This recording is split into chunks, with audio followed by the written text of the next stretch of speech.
Hello, hello, hello, everybody. You're now watching the captain. Welcome back to episode 38 of the Captain's Lounge. Y'all, sorry for the technical difficulties. Technology wanted the technology all of a sudden, so it took a little bit longer to get everything going. But we have a great guest today. Again, my guy Jordan is off for work trip, so he's out. He'll be back next week. But today, I can think of nobody better that I'd rather have on that I haven't had on in a while, actually, since the new era of everything. Y'all, give your round of applause to my guy, the Black Mastadonte. Yo, what's good? What's good? Bro, how you been, man? It's been a good little bit. I've been chill. I've been chill. Can't really complain. Um, what's been going on? Been getting back into Beyblades. I Been seen really hyped. that. Yeah. I'm about to enter my first tournament. I've been really enjoying that. Um, but yeah, nah, just been good. Been good. Hyped to work on more content this year. How have you been? Dude, it's been a roller coaster ride between the content, which the channel got fixed finally, which you knew about, Yeah, yeah. the comic coming out, and then me kind of just trying to figure out this year what kind of direction I wanted to take content journey in.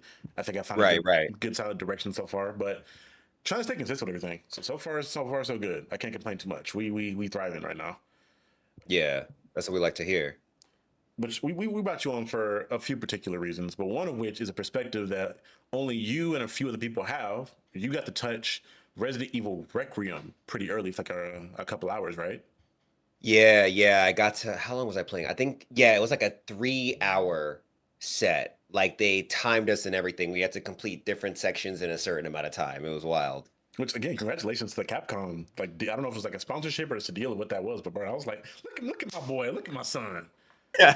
Yeah, appreciate it. Nah, it was funny enough, it was the with the Capcom Insider program. Hmm. And they were just like, "Oh, we see you in you're in New York." And they were telling me at the venue, they were like, "We usually do this kind of stuff in LA. We don't usually do it in New York. So if you're here, let us know." And I was like, "Yo, I'm always down to play games early, bro. Like, if you need to send me to a place and be like, 'Yo, it's hush hush.' Invite me to more, please." Hmm. But yeah, it was a dope ass time. It was really cool. So, do you want to tell the people a little bit about what that experience was, so they can kind of get an idea of what to expect when they get the game itself? Yeah, so as a lot of you probably know, like two main characters for this Resident Evil, Grace Ashcroft and Leon Kennedy. Leon Kennedy being like a mainstay of the series, huge veteran.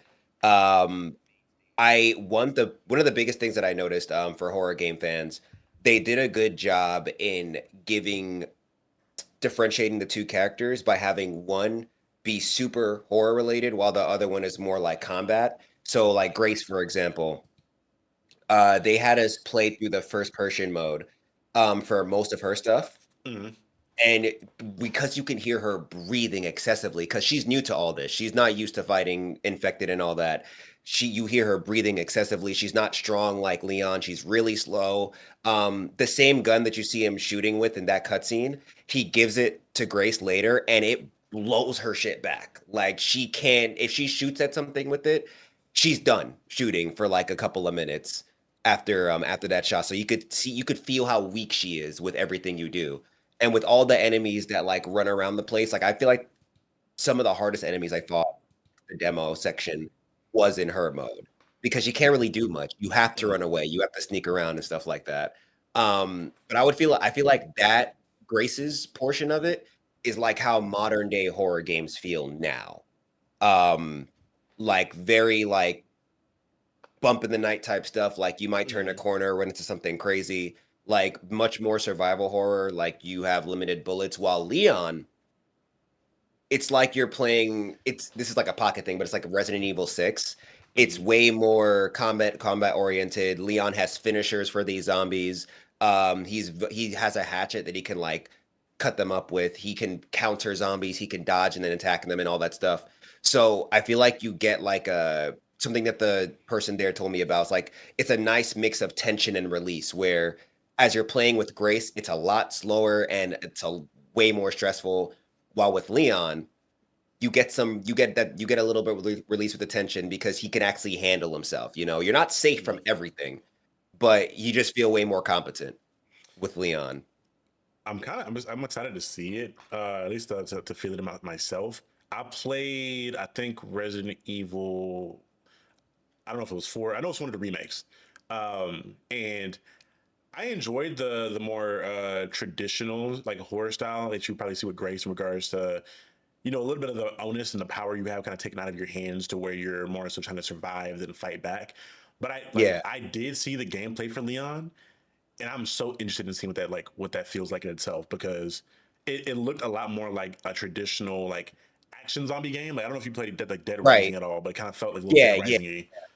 I was like, I'm excited to see what it looks like. And I'm wondering, so when you played it, did you get the option to switch between back and forth, or was it kind of like a thing where you had to play each section as each person through a lot of thing?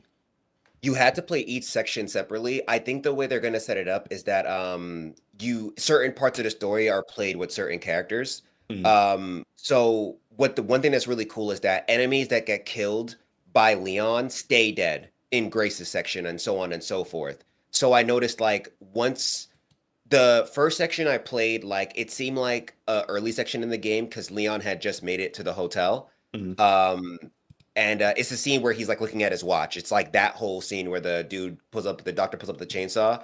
That seems like a much earlier portion of it. That part of the game leads to you meeting Grace, and then Grace plays through like a whole other section of the place that you haven't explored yet. That becomes open to Leon later. And then when I got there, all the people that I left alive because I wasn't trying to deal with them, they were all there, and they were now moving around different parts of the hotel, which made it a lot worse. So yeah, I definitely feel like that whole horror vibe, like the for anybody that really wants a horror, like something really horrific, that's where Grace's stuff is gonna like hit the most. I also feel like for anybody who's played some of the older Resident Evil games, if you remember, there's always like some hulking figure chasing after you and causing you problems. I believe in Resident Evil 2, it was Mr. X or something like that. mm. In the Village games, it was that Lady Dimitrescu or Yeah, whatever. yeah. Yeah, they always like this one. It feels like there is like a bunch of them, but you don't see all of them in the demo. Like I think I probably ran into two big dudes that are probably going to be chasing you around the hotel a lot.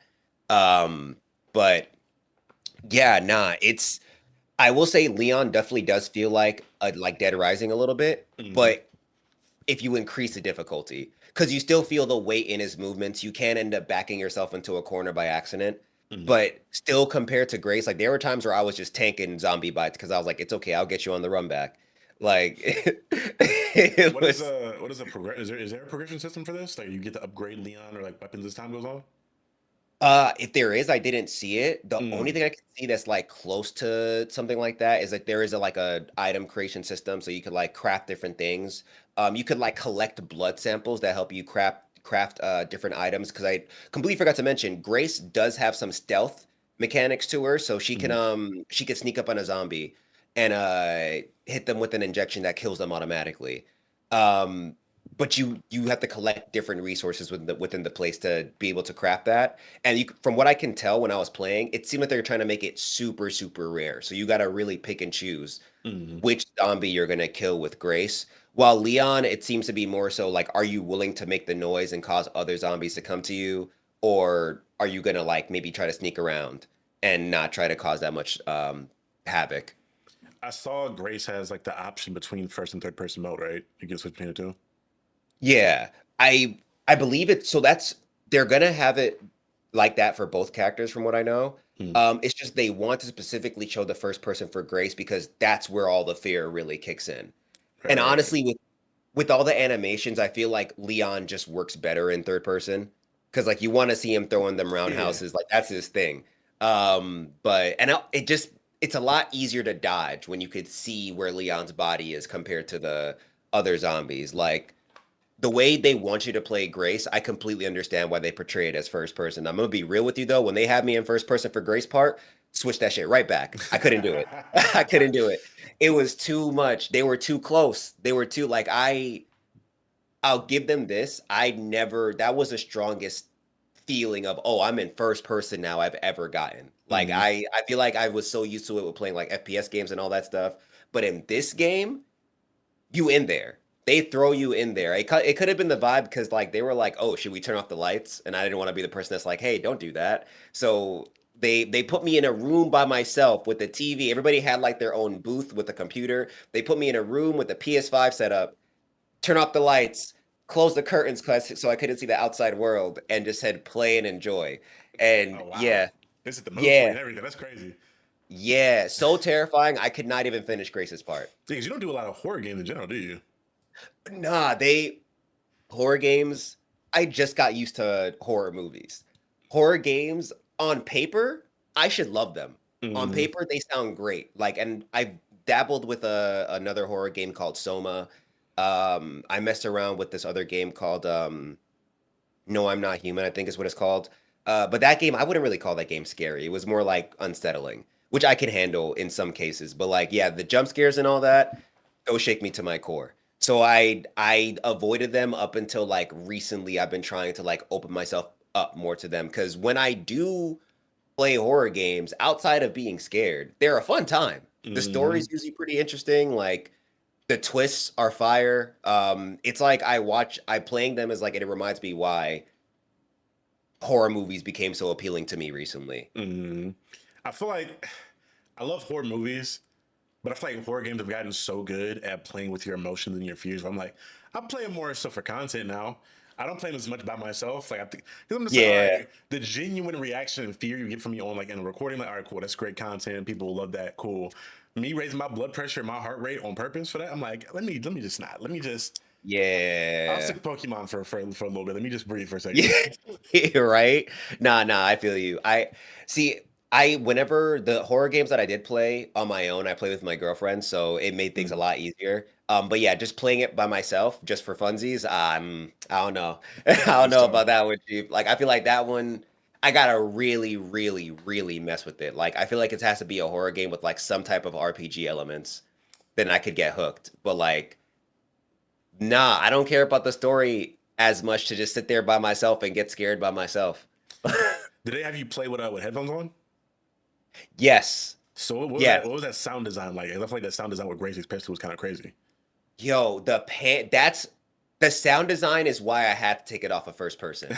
I feel like the panting with Grace, one thing I really like about it is that like she acts like somebody who's not used to this and is terrified out of her life. Like you will never question whether or not Grace is scared in this game. Guarantee you that. I would say like probably next to like Ethan from Village, she's probably one of the most scared characters I've seen in this story. I feel like everybody like in Resident Evil at some point in the beginning they just lock it in. They're like, I'm dealing with this, bro. Got to use all my martial arts knowledge. But her, she's once I saw her like barely able to hold Leon's gun, I was like, oh, it's clip. It's clip.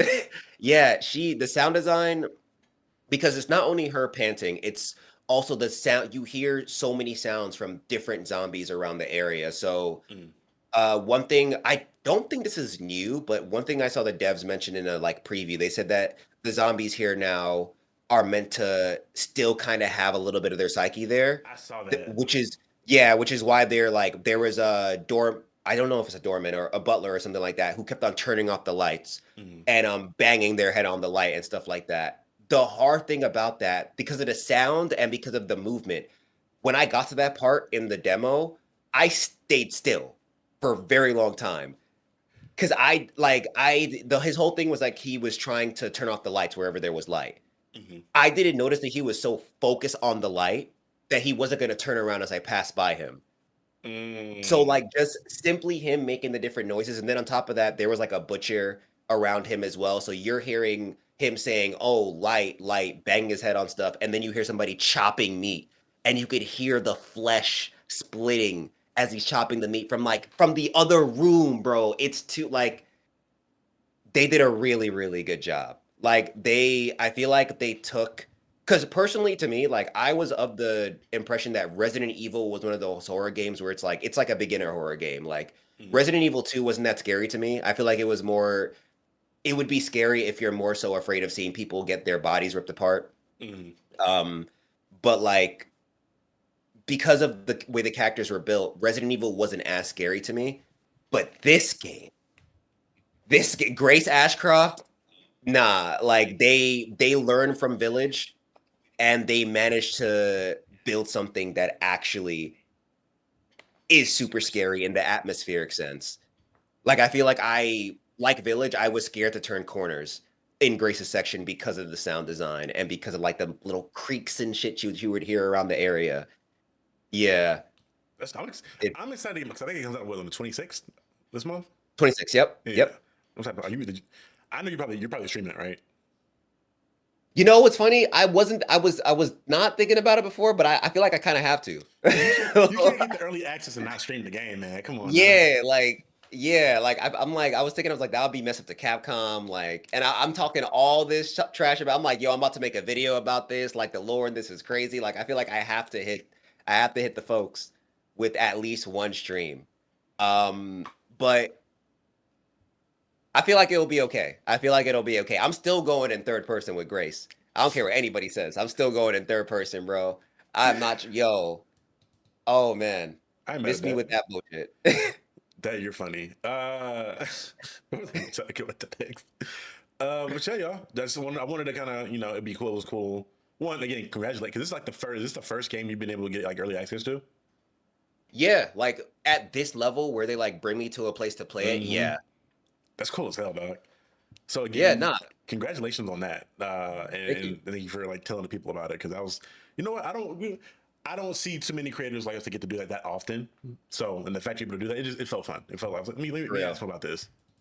Yeah, yeah. It's always nice seeing seeing what's it called, black content creators getting flown out to Hmm. stuff like seeing that. Like I know Afro Senju, he used to get flown out with like from Bandai Namco with like a bunch of different like anime fighters and stuff, and seeing that was mad inspiring. So like getting that email, I was like, yo, all the way down. Tell me when. I would have thought it was fake. I'm like, Bandai Namco, Capcom. All right, yeah, Yeah, for sure, yeah. yeah.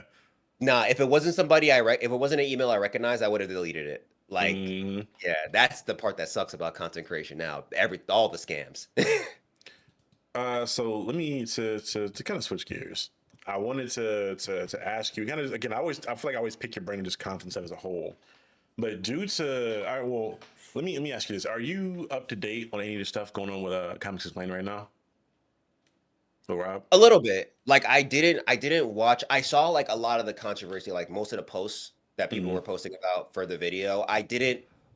I will admit that I didn't like watch like his whole video talking about the whole thing because Hmm.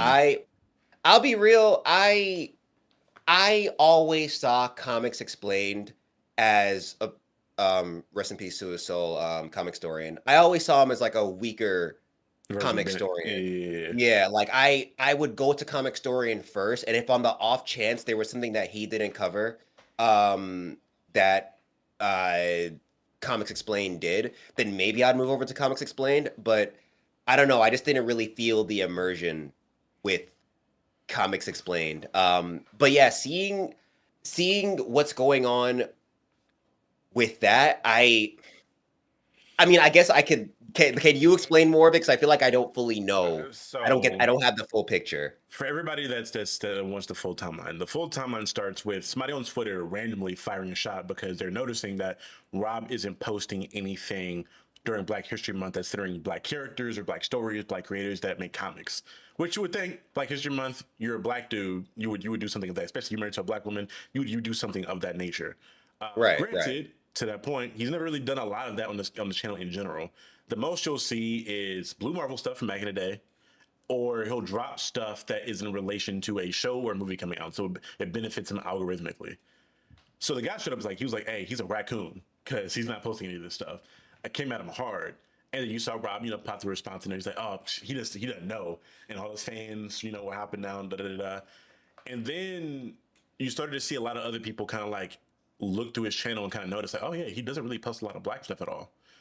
Then I think Mm, like either the next day or even like 2 days later, you see Rob post a response video, and in this response video, because the guy initially that called him that was more so directing his lack of posting about Milestone Media, because Milestone's kind of making a little bit of a comeback with DC now because they Right, have right. Like now's the perfect time. the Dakota incident on the 25th. They're starting to do a lot more stuff with Dakota. They're trying to bring it back into the forefront. So supporting them right now in this juncture right now is really important, because from Right. some inside info that I've gotten from creators that have talked to people that are part of the creators for that book, if this doesn't do well, we're probably not going to see anything from the Milestone verse for like 2 years. Like, you may see a team up book every now and then. Maybe we'll see Static and the Teen Titans, but as far as like an ongoing or a solo run for any of these characters, they're backseating them. And Damn, I gotta honestly, make a video now. yeah, honestly, the theory that I have for it is DC like kind of wants them to fail, so that way they can kind of like look to buy them out at some point. Because up until this point, it's just been a licensing deal where DC is just licensing out their characters on their stuff. And I think Right. the deal's set up kind of funky, because I don't think they're able to take their content anywhere else for the most part. So it's kind of weird how that worked out there. So But Milestone would just keep on going under DC, yeah, essentially. essentially, That the way I sucks. understand it, I could be wrong, but the way the deals worked out was kind of weird. Right. Okay. Plus, they don't really have a lot of the crazy funding to do a lot of extra stuff outside of that. They could go the Marvel route from like the 90s, where they were going bankrupt and kind of just like throw this stuff for collateral. But at that point, that's like Right. a last ditch effort to where it's like, if this doesn't work, we're cut, we're done. So that way Damn, you're they just pranked. came back. They've been getting stuff out for a little bit, but the issue is people don't. I've done a couple streams about this, talking about it. We are even outside of just the comic sphere, this nerd sphere as a whole. I don't think I understood this a lot early on when I was getting involved in a lot of this stuff, because I was in pockets of this black creators and then black cons, whatever it may be. But we're vastly outnumbered, obviously, because we're minorities, and especially within this nerd space, it's majority white men. So their dollars are going to kind of dictate what gets pushed the most. So you Right. already have to like get black people on board with buying this stuff, which there's a lot of self-internalized hate, I feel like, because certain people look at black-owned things as lesser than, which we'll get back into it, Rob. And then you already have a lot of white fans that just don't see themselves in those characters. We can see ourselves in characters like a Spider-Man or an X-Men, but they don't see themselves in our faces or in our characters. So it's an Right. uphill battle you're fighting there. But the issue with Rob was he put out this response video where he did a couple things that was really fucked up. Well, the last little thing that he got heat for is people went to his following list and realized that he was following Nerd Erotic and Critical Jinker. Oh, And see, I don't. yeah. I know a little bit about Nerdrotic, but I know a lot about Critical Drinker. Oh nah. I didn't know anything about them until I went back and did some research and talked to some people that I knew that were familiar with them. I was like, oh, these are Heil men. They're up there, mustache men. So Yeah. they found that he'd been following them for a while. He then puts out this response video trying at least in his mind, addressing these three things, and he fucked up in three major spots. The first thing early on was that he was talking about, oh, well, Milestone, I never really read a lot of them. I'm not an expert on them. If somebody pressed me about knowledge on them, I'd fold. He realized I was bullshitting, which is cool. But he then proceeds to go into how he doesn't resonate with them, and he equates them. He said, Milestone, they're like the FUBU of comics, essentially. So he compares them to FUBU, which I'm like, in the tone he said it into, I'm like, I don't like that. And I feel like I know what you're doing with that in regards to trying to make them lesser than in your mind. Because at least in my mind, Yeah. FUBU and like Echo in the 90s or the early 2000s were that brand that was popping then, but they have no relevance now. So in my mind, are Right. you trying to say they have no kind of relevance now? And he did that whole thing, but then he immediately jumps into saying that, oh, I won't be a mouthpiece for black politics, inherently calling like black comics political by nature, which is crazy because you literally covered the fucking Captain America Hydra story and all kinds of other X-Men stories that involve politics. So I Like don't, simply covering Captain America, that whole argument is invalid. I but it's just for black politics though. He don't want to be a mouthpiece for black politics specifically. And then all right. then tries to address the critical drinker and the neurotic thing by saying that his growing up, he had this whole like. I will say this: dude is an amazing at misdirection. He will like give you some kind of like long form speech to try to throw you off. But he's like, oh yeah, back in the day, my dad told me if you really want to be able to defeat the enemy, then you have to understand what they're saying and know what they're saying, and maybe there's good points of what they're saying. I was like, gang, these are white supremacists. What good Yeah. points are you gonna find of what they're saying? So Word. him putting that out pretty much just kind of like he cooked himself. He could have ignored everything, but in my mind, I feel like the hit dog hollered at that in that point to where the coon thing kind of really hit him hard, and he felt like he had to overcompensate. He was like, "Well, Yeah. Me not following them doesn't make me any less black. If you think it is, then fuck y'all. I'm like, all right, brother, you're cooked. But Yeah. I bring that situation up and summarize the situation to kind of go down the path of discussing audience, right? Because it's very apparent that the reason he didn't, outside of him having a lot of self-internalized black hate for himself, he's only going to do what his audience finds entertaining for him. And he's accumulated a lot of majority white man audience because whenever he tried to do anything pro-black beforehand, his audience kind of turned on him.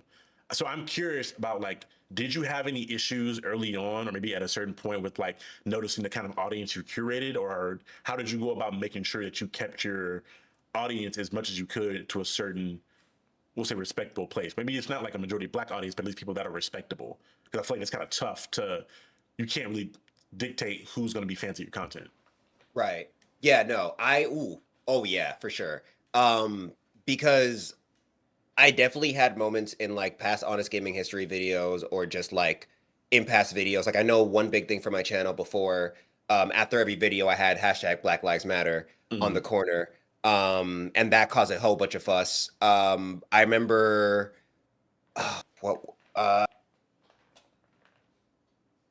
it was when one innocent black man was unfortunately killed.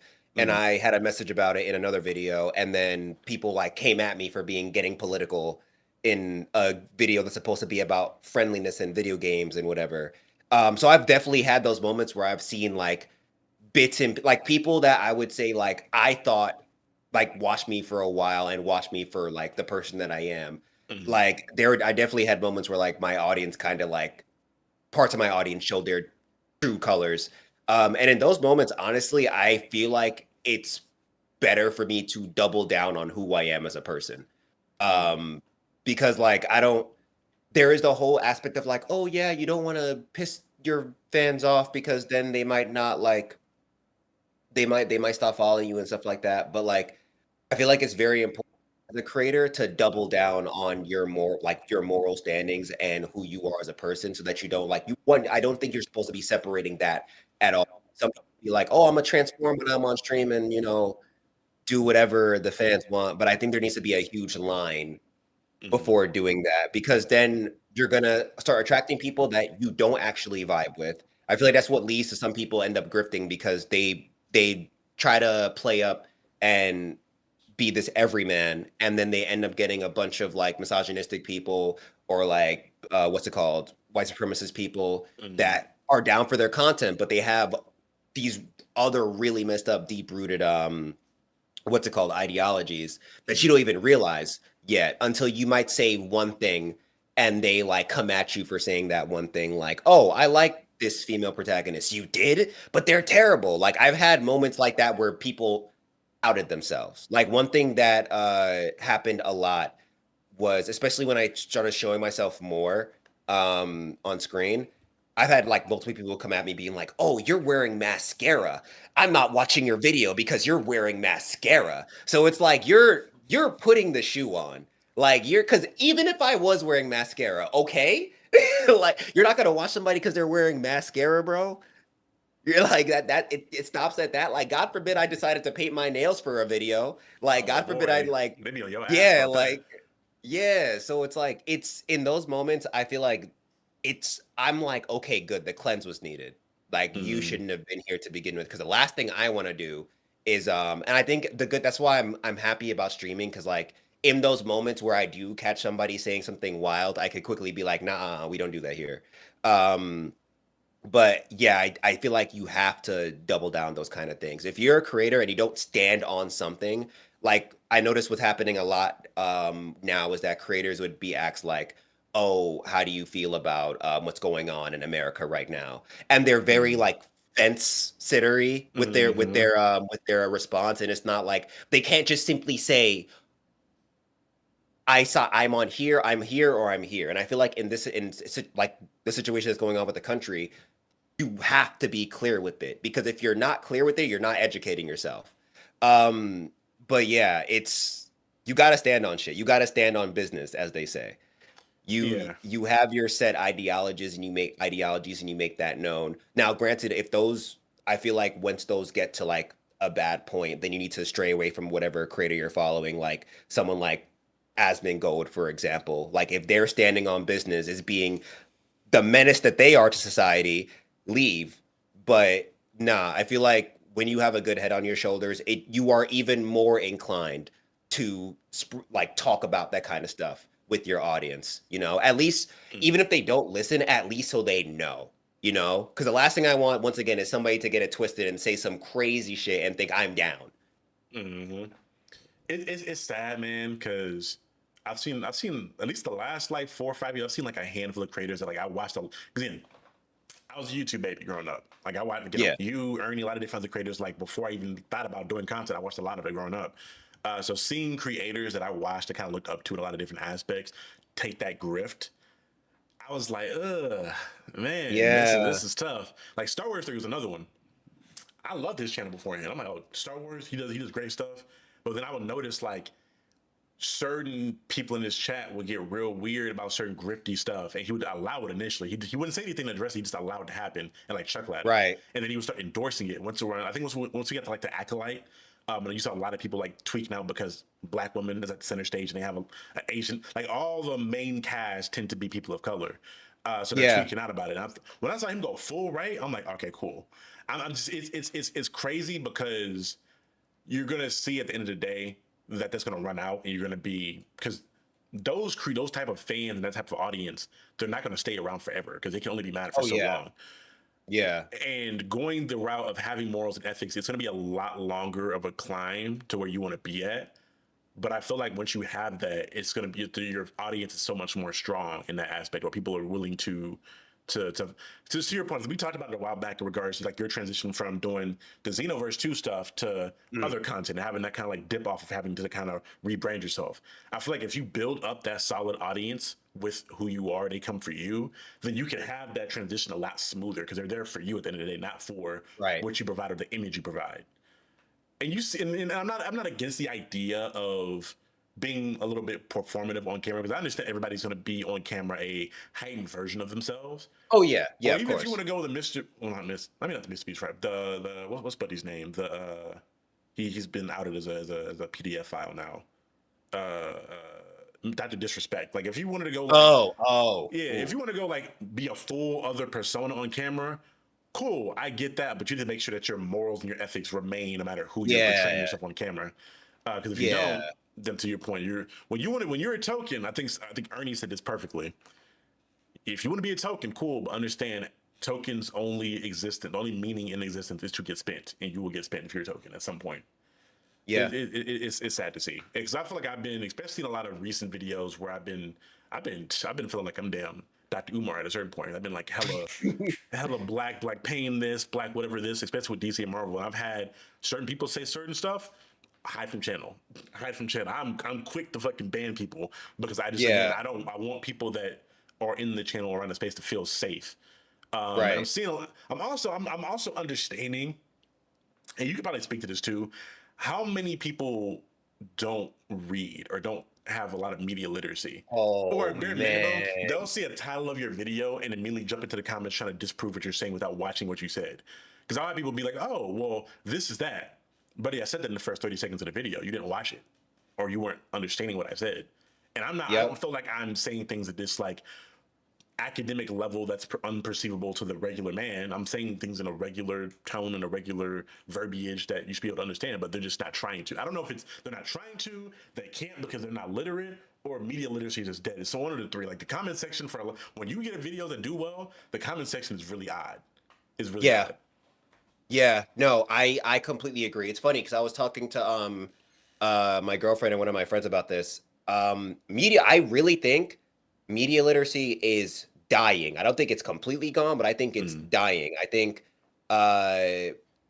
with the mass amount of people relying on AI to explain things, people are having debates on like anime and manga without even fully reading what they're trying to debate. I've seen people like it's now a common thing to see somebody either just straight up lie on Twitter or just get outed as an idiot for not actually looking at what they were talking about. And it's in everything. I feel like it's I feel like it's been a wave of like nowadays, instead of seeing an article explaining something, you can see a post on Twitter, you see like the title of that post, and you're like, yeah, that's the fact right there. I don't have to read it at all. I don't have to like look for context. I'm just gonna go based off of that title and judge the whole thing off of that. I noticed like for a good example is like a Pokemon Coliseum video I did. I had somebody go like, yo, this video is objectively bad. You barely talked about the game. You barely talked about like the deep cut lore of the game, all this stuff. So I usually leave those questions alone, but I was just like, yo, realistically speaking, what did you expect? I said it's the complete history and lore of Coliseum. You got the history of how the game was developed, and you get the lore of the game. Well, so I What is saw more? that. Yeah, so I saw that and I was like, you probably don't even know what objectively even means. So like, and yeah, I think like, and we saw it with like the whole like, though the whole rebrand thing is questionable, with the Mhm. whole Kai Cenat thing with him Oh reading and looking up God. words, and people were coming at him for looking up words and doing what he said of building his vocabulary. Like, if you do something nowadays, it's like we live in a world where if you publicly state, hey, I'm trying to read, I'm trying to better myself, it's cringe. You're trying too hard. But what's really cool is being super nonchalant and not reading anything and just having opinions that don't make any sense. We're like in a very opinion based with no proof world. And Hey, it only gets worse with like how many people get like rewarded for their rage bait or just saying something completely off. Yeah, it's who has the loudest take, not who has the most accurate take at this point. yeah, yeah. And if you're trying to look at the good things as something that people want to hate on for life, you're shilling. You're just you're praising it even though there's no reason for it for there to be praise.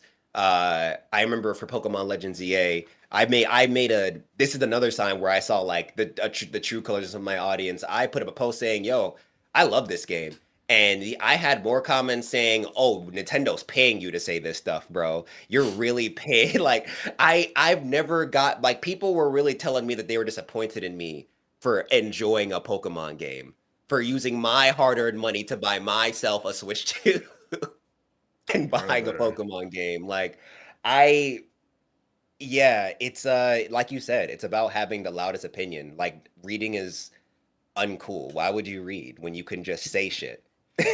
At what point did you stop, or do you still like debate back and forth in your conversation with certain viewers?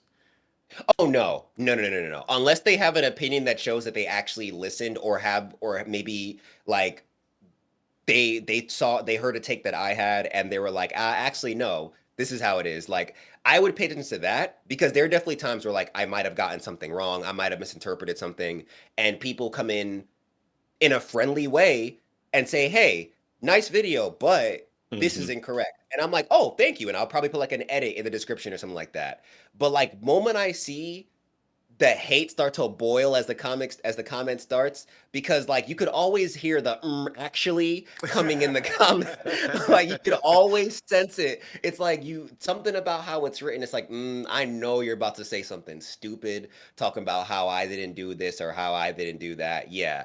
And then sometimes it's also just like I noticed that there are people that just want to say stuff for no reason. Like I think I said something along the lines of like Soul Blade was one of the best games of its time, which is Hmm. a fact. Like that is an undeniable fact. Right. And then somebody commented saying, "No, it wasn't. Shinobi Blade was." And I was like, "Was what?" I said one of the best games of all. It was the so you're saying Shinobi Blade is the best game of all time at that time. Got you. Okay. You Source, got it. trust me, bro. You got it, bro. Like I'm about to just start putting source, trust me, bro, in every single opinionated section of my videos. Be like, you see my source, Bruh, but I so Reached. I did a video talking about because Jim Lee did the current president of DC.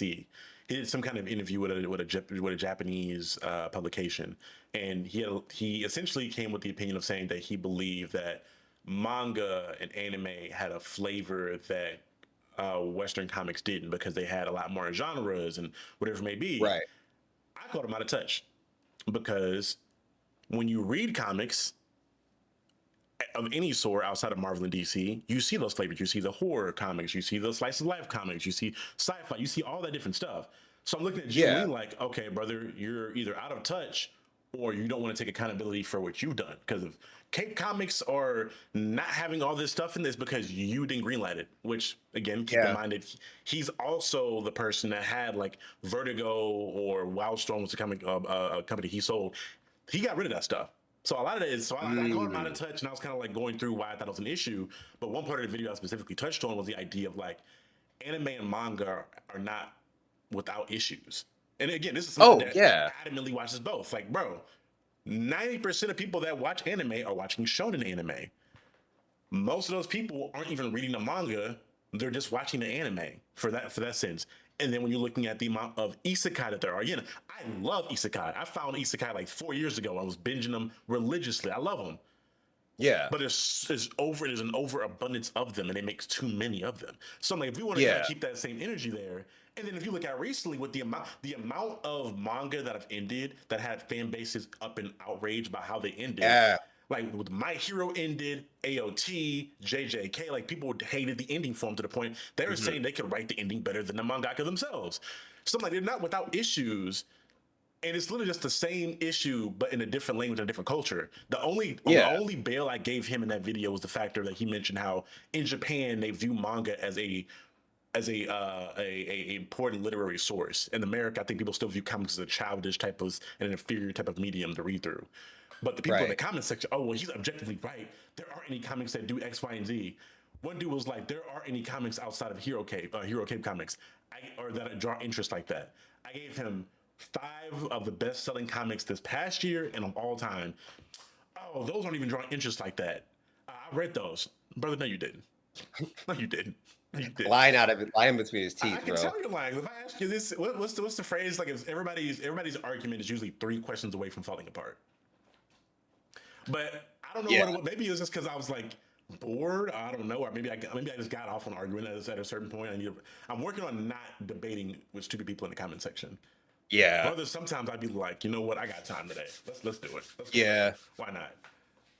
But I'm Yeah. trying to stop Nah. it. It does me no good. At this point, I'm getting to a point to where if I see stupid stuff, I just hide you from the channel. Yeah. Nah. That's the best way to go about it. I remember I had somebody tell me like after sharing the panel showing the Teenage Mutant Ninja Turtles as humans, Mm. and I was like, haha, I knew they were canonically black. And then someone was like, no, they're not. And I was like, it's right there. I literally just shared it, my G. What are you talking about?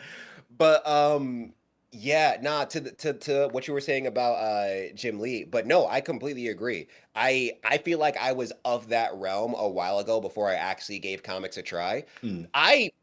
As you were listing those things, I just kept on thinking about the original Static comic. Like, if you want to talk about character development, if you want to talk about nuance with characters, if you want to talk about like slice of life elements, Mhm.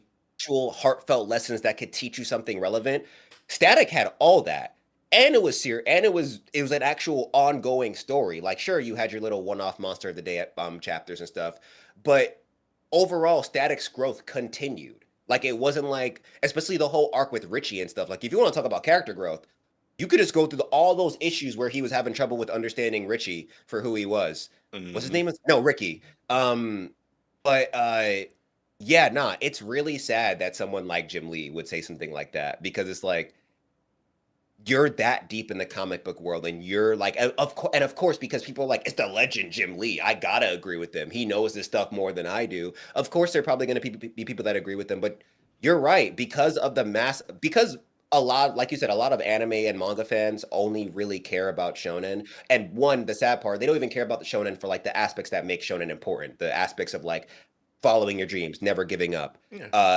all important aspects. They're not there for that. They're just see the flashy, cool fight scenes. Like, bro, I remember people used to call JJK the Culling Game. They called this arc trash. They were destroying this arc.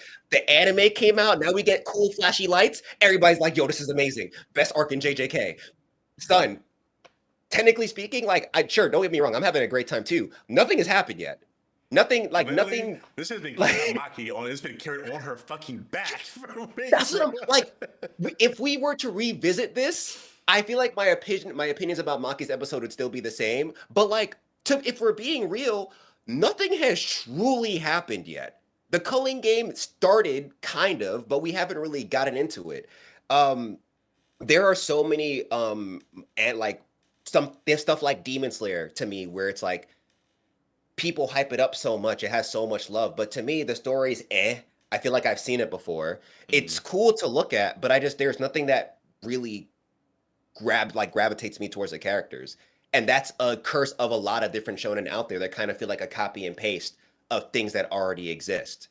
Um, it's when you have so many other comics that kind of delve into breaking down these characters. And I feel like comics are really good at taking existing characters and breaking them down to the point where even somebody who's never seen Superman, like, someone who's never seen these heroes, like All-Star Superman is a good example Right, right, of right. like if you've never read a Superman comic and you want to know what Superman actually stands for outside of like what the animated series, what not even the animated series because that did a good job as well, but like the movies kind of show like just like the Justice Boy Scout person. If you really want to see what he stands for, you could read something like that and feel moved. Like, People don't question things that they see. They take it's this whole idea I think of people wanting to follow the mass opinion and not want to be different, or people that are chronically trying to be different, whatever it may be. But and again, and to just change the topic again, did another stream talking about the whole concept of Professor X and Magneto being allegories for directly in Stan Lee's mind for MLK and Malcolm Malcolm X. X and Martin Luther King. Yeah. I'm like, brother, that was never the case. He never brought that up and said that publicly until somebody else brought it up. And it makes no sense and it's disrespectful as fuck if you do try to go down that route. People are like, well, he said that because X, Y, and Z. I say, he didn't even write that. He only wrote like 19 issues of the X-Men. And then everybody else, all those teams, like the backstory on Magneto didn't start. Like literally, I brought forth, like Chris Claremont wrote the backstory of the X of like Magneto and Professor Xavier in like the early to mid 80s. Right. Storm didn't really come to the X-Men until like 75-ish, like a decade after Stan Lee had already stopped writing the stuff. So Right. when I'm going to think about, okay, what were the intentional comparisons, I'll go with the person who wrote it. Chris Claremont talked about how the inspirations for the characters were two significant Jewish figures, and I think one was the prime minister, and I can't remember the name of the Ben Gorin, I believe was his name, something of the sort. He even said himself in a direct interview that I can understand where people get the MLK and Malcolm X thing, but me as a white British man, it'd be a little bit crazy for me to make that because I don't have the experience and I'm not from there. I don't know how to Right. that That's preface. valid. So the person that wrote the story, you think, okay, people get it. All I have to do is say, here's the guy that wrote it. Here's his inspirations for it. That he directly quoted. That's it, right? Evidence, article, snap. End of the day. No, you don't know. Oh, well, comparison isn't necessarily the same thing. Or Stan Lee said that 50,000 times. Stan Lee's a liar. Stan Lee lies chronically to make himself look better. Half the shit when you look at Stan Lee has the same effect that George Lucas has, is to where he's a really great macro writer. He's good at setting up these concepts, these ideas, and these team general concepts up. Right. But Right. everybody else after him made those things household names and made those things super, super quality. But people just attribute all that to him. And that's what was killing me. It's when you see things like that, I'm just like, okay, I showed you one-to-one evidence of a direct quote of the person that directly wrote this stuff, and you're still just denying that because you have this Yeah. I'm about to do a video soon on why Blade was not the savior of Marvel, like objectively speaking, like proof. For one, the video's gonna bang. That's gonna be a great video for me. Oh my god, I'm excited to do that shit. I mean, that's gonna get mad people to turn heads. And I'll give like essentially Marvel with those Blade because they were selling off everything because they were going broke. With New Line Cinema with those Blade movies, they settled with New Line Cinema saying they would pay them a flat fee of $25,000. Keep in mind, Blade grossed like what 400 million or 600 million. All Marvel got was that $25,000 to all those movies. They didn't get significant return on a film till probably maybe a little bit from Daredevil, maybe, but it wasn't until Iron Man in 2008. Damn. And So it made superhero movies popping, but it didn't save Marvel at all. And it was crazy. They didn't even market Blade as a superhero movie. They marketed it as an action movie, like a vampire action film. Because at that point in time, That is true. Yeah, they didn't. You don't see the Marvel logo till the end of the credits, not the last scene. The end of the credits, where I don't know anyone, and anyone, Oh, especially in the 90s or the 2000s, staying at the end of a Marvel movie credit because they weren't doing the scenes like that at that point. The after credit yeah. scenes. Nah, nah. Yeah, it wasn't until they got to 2008 or around 2005 to where they were like, all right, cool. We need a last ditch effort. We're gonna put everything else we have remaining up as collateral to the bank to get a loan to start Marvel Studios and make this movie. And at that point, I think the licensing rights to Iron Man had timed out at that point. So they got Iron Man back and said, okay, cool. Let's make this movie. This is our Hail Mary play. And that Hail Mary play saved their fucking ass up until when Disney bought them and Yeah, whatever it went on. But yeah, Blade. yeah, yeah. So when I hear people like Godfrey say, oh yeah, Stan Lee told me that Blade saved him, he lied. It's on paper. I can see the amount of money you made for this movie. Stan Lee is a liar. Stop believing everything he says. Proof, like it's literal proof right here. But that's it.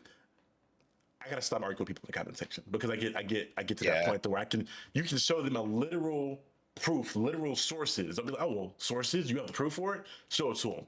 Well, that's not the most accurate source. Okay, gang. You got it, brother. Why are you here? Do Why what are you you gotta watching? do. Why did you watch this video? Why are you here? But yeah, I don't want to. I Yeah. don't want to rant 15,000 minutes. My bad. That triggered Oh me a little no. bit. People, Nah, I feel you. it's the gift and the curse of like videos doing well, and I get more people like that in the comment section. I'm just like, oh yeah, you're new here, aren't you? I don't. Yeah, I can go on all day about that. The last topic I have, speaking on stupid stuff, is I'm going to hold you all day. Kind of directly goes into kind of what we've been talking about briefly. But are you informed on any of the stuff going on with the casting of Lupita Nyong'o apparently as Helen of Mm, Troy allegedly in the yeah, new Odyssey movie? yeah. So there's been a lot of controversy because people of an obvious, side of political belief are Mhm. believing that this casting is highly inaccurate, is missing a lot of historical accuracy, as well as they don't believe that Lupita Nyong'o is beautiful enough to be the face that launched 1,000 ships in the story of the Odyssey. I have a million reasons why I think this is stupid, but what are your initial like thoughts or reactions to a lot of the drama around this? So my first reaction was like, isn't the Odyssey fiction? Like that was the first Mm-hmm. part. I was like, isn't the Odyssey like didn't Homer like don't they have no proof that the Odyssey actually happened? And isn't it like the intro to Greek myth? So if mythology is involved, and isn't Helena Troy like Zeus's daughter or something? Isn't she a demigod?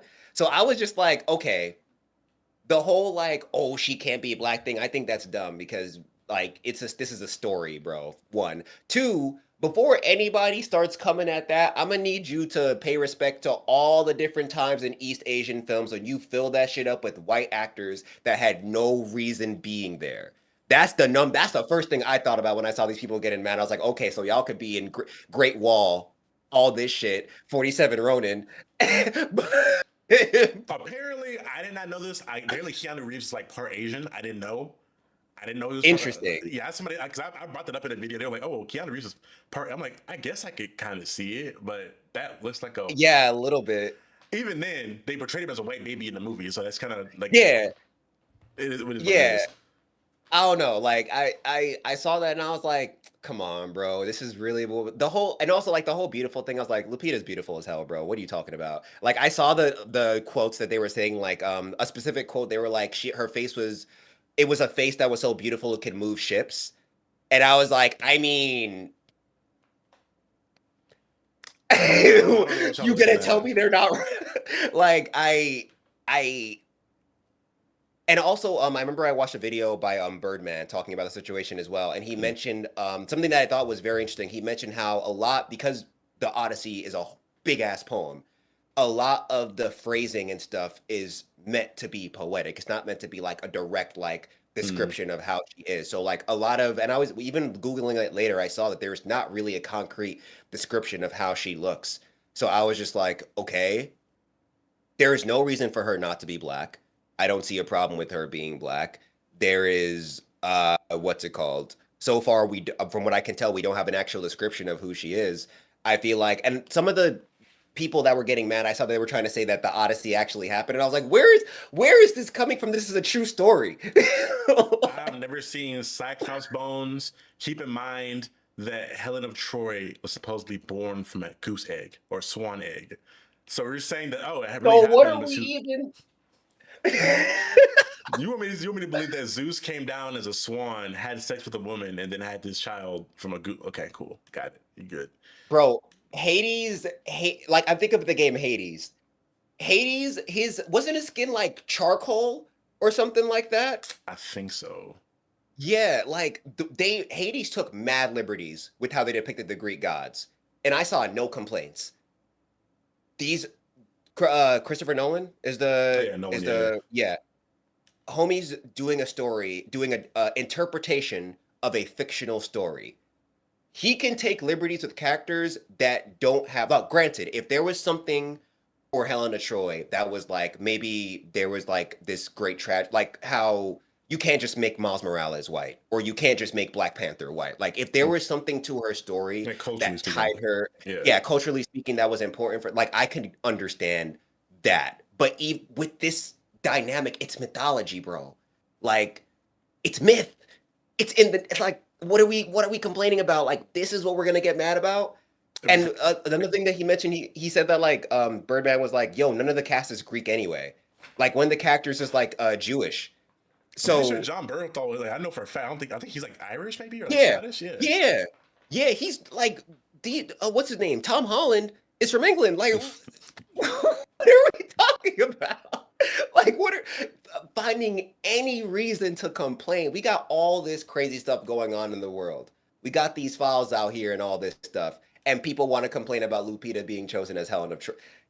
Oh my God, bro. It goes into the idea that a lot of people saw or heard a description of a person that was so beautiful it would like launch 1,000 ships. In their mind, they think of beauty and it just defaults to whiteness. Like whiteness is the Yeah. default beauty. So when you have hmm a dark-skinned black woman in this role, like, oh, that doesn't fit what I thought my imagination was. And sad to say that I don't even think that's all white people. I think there's plenty of we'll say tap dancing individuals that will have that same kind of ideology there. So Unfortunately. it's so saddening to think that we haven't come past that yet. Because niggas didn't have no issue with Zendaya being casted in the film. Because Zendaya's in this movie. I think she's Artemis, maybe. I think she's playing a Greek. She's playing a She's goddess. Artemis? Something of the She's sort. Artemis. Maybe I could be Wait, wrong. wait. Wait, is They made Artemis? Is Artemis? Is that? That's not Norse mythology. Am I tripping? Is it? No, Artemis no, is Artemis is Greek Greek. god. Okay. I'm pretty. Yeah. I don't think the official casting has come out yet, but I'm pretty sure I saw somewhere about being reported that she's allegedly playing Artemis. Yeah, see, if they're okay with Zendaya playing a Greek goddess, and they're mad about Lupita playing a demigod, I don't understand anything. Because like they Keep were in just like, yeah, but mind- she's white passing. Keep in mind, I don't think they've ever really described what the actual Greek gods look like for the most part. Like we see paintings of Zeus or whatever it may be, and again, they're going to paint what they look like because they're people, but the gods themselves weren't really described. If it Word. was Norse mythology, it'd be different. I know, like in the Poetic Edda, when they were describing a lot of the Norse stuff, they would describe how Thor looked with like the big belly and the red beard. They described him. Yeah. But in this, you're not really describing what these people look like for the most part. Because I saw similar shit with Kratos. They were like, "Oh, Kratos has to be a white man, and Christopher just can't play Kratos." That nigga is covered in ash. You never see what his actual skin looks like for the most part. Yeah. And they're I think I need people to understand this concept as well. Black people have always existed on every part of this earth. In every culture, you will find existence of us somewhere. From feudal Japan with things like Yasuke to Greek Greek and Spartan times to Roman times. We exist everywhere. So we need to get it out of our heads that like when you see a black face, you can't suspend disbelief.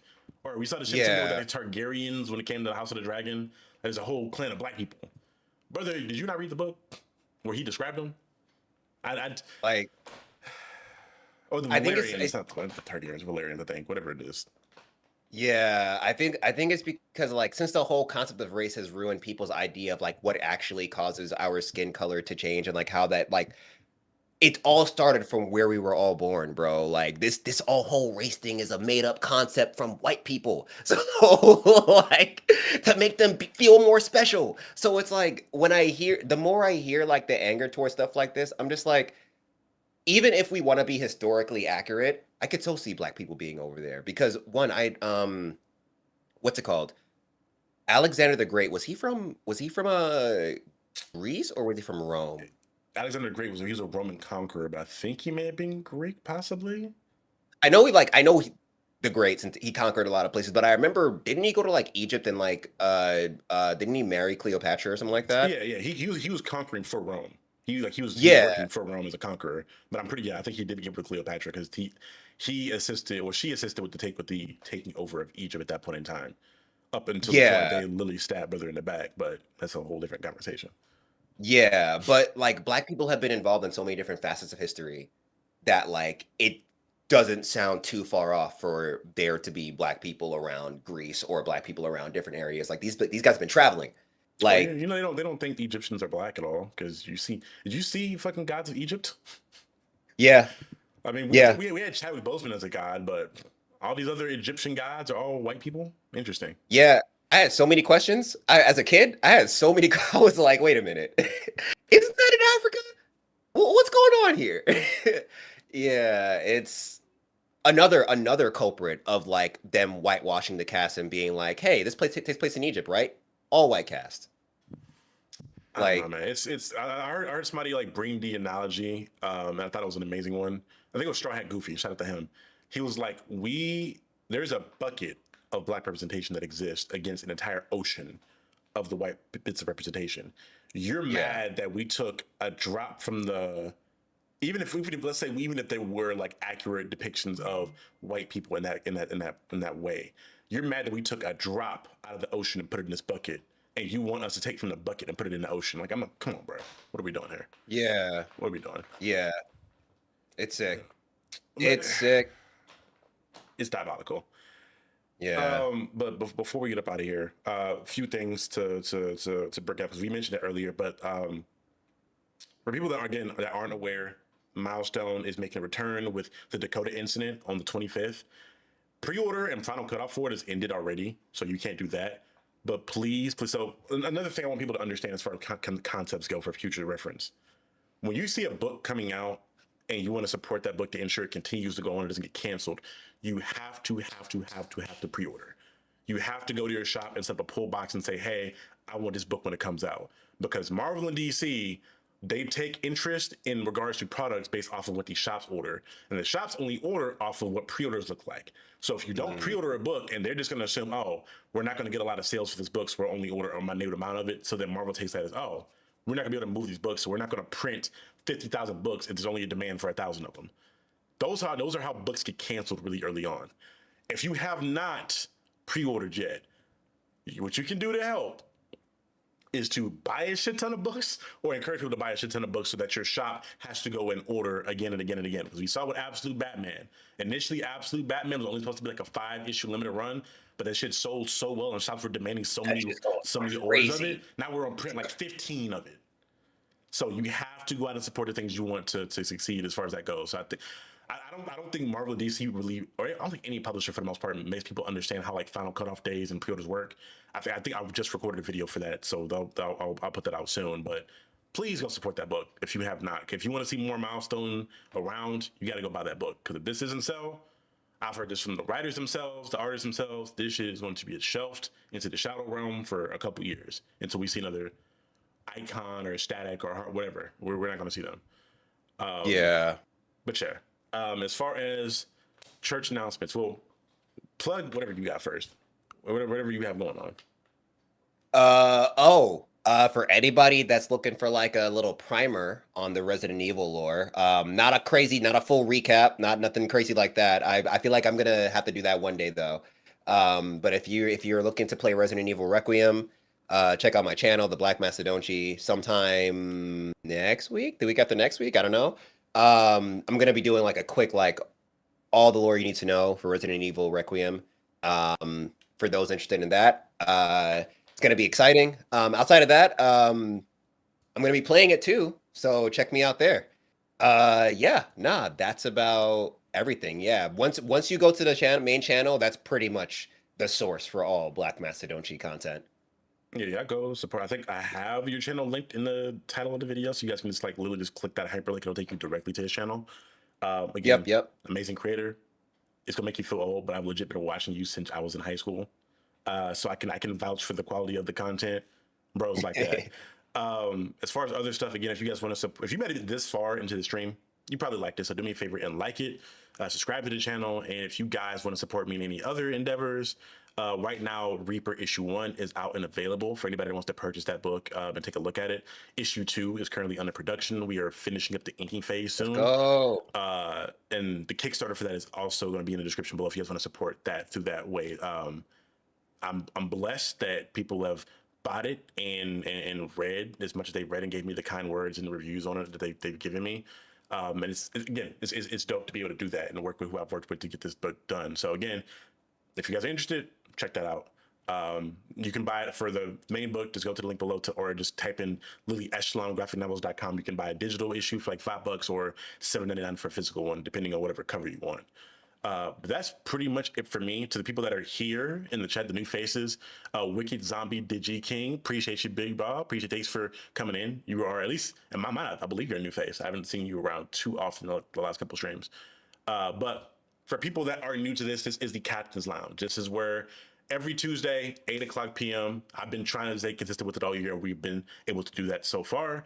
I'll have conversations with my boy Jordan that's usually here, or in an event that he's not available, I have amazing guests like Dojo to come in and fill in. And we're just chopping up about pop topics, whatever's going on in the world at that point in time.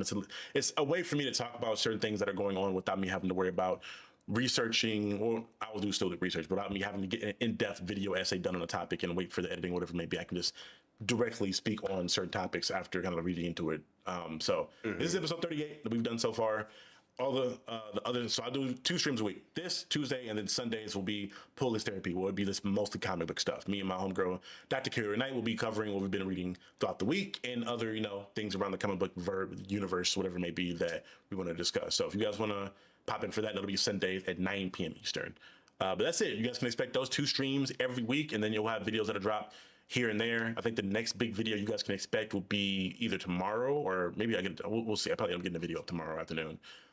Covering Icon in the original run and kind of me reading through that for the first time and kind of giving my thoughts on that. Just doing some more Black History Month stuff and trying to make sure I'm supporting and getting the name of some of the more underrated and underrepresented Black comics and characters out there. So that's what you guys can expect from the channel so far and going forward for me.